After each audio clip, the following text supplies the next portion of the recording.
जय जवान, जय किसान, जय हिंद, जय भारत, जय Modi. Ladies and gentlemen, this is Vizag Satya. Right now I am at Bashir Bagh Nagalakshmi Temple, Hyderabad. చూశారు కదా, ఆపరేషన్ సింధూర్లో మన ఇండియన్ ఆర్మీ సక్సెస్ అవ్వాలని, పాకిస్తాన్ని మట్టు పెట్టాలని ఇప్పుడే పూర్తి చేశాను. కిషన్ రెడ్డి గారు, మన సెంట్రల్ మినిస్టర్ అందరూ కూడా వచ్చారు. ముఖ్యంగా మన దేశంలోనే ద్రోహులు ఉన్నారండి, దేశద్రోహులు ఉన్నారు. ప్రకాష్ రాజు తీసుకోండి, సినిమా యాక్టర్, ఆయన ఏమంటుంది, పాకిస్తాన్ వారి సినిమాలు బ్యాన్ చేయకూడదంట. ఎందుకు చేయకూడదండి? పాకిస్తాన్ వాళ్ళ సినిమాలు పాకిస్తాన్లో ఆడాలి, ఇండియన్ ఎందుకు ఆడాలి? ఆయన ఎందుకు సపోర్ట్ చేస్తున్నాడు? ఈయన ఏమైనా పాకిస్తాన్ నుంచి వచ్చి ఇక్కడ సెటిల్ అయ్యిందా? కర్ణాటకలో, బెంగళూరులో. అలాగే సాయి పల్లవి అందరికీ తెలుసు కదా, ఆమె కూడాను మన ఆర్మీ జవాన్లు టెర్రరిస్టులు అంటుంది.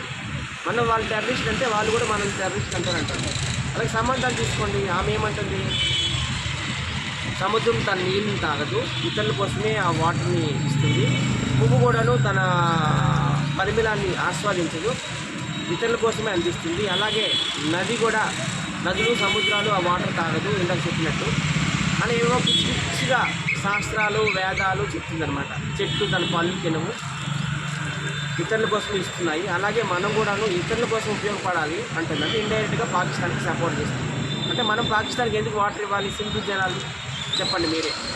పాకిస్తాన్ వాళ్ళకి ఇది ఫస్ట్ టైం కాదండి ఇండియా మీద యుద్ధం రావడం. అప్పుడు 1947లో నెహ్రూ గారు పీఎంగా ఉండేటప్పుడు వచ్చారు. 1965లో లాల్ బహదూర్ శాస్త్రి గారు పీఎంగా ఉండేటప్పుడు వచ్చారు.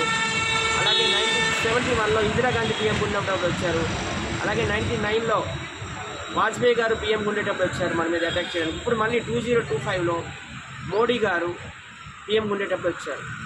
సో ఖచ్చితంగా పాకిస్తాన్ని నేలమట్టం చేయాల్సిన సందర్భం ఇది.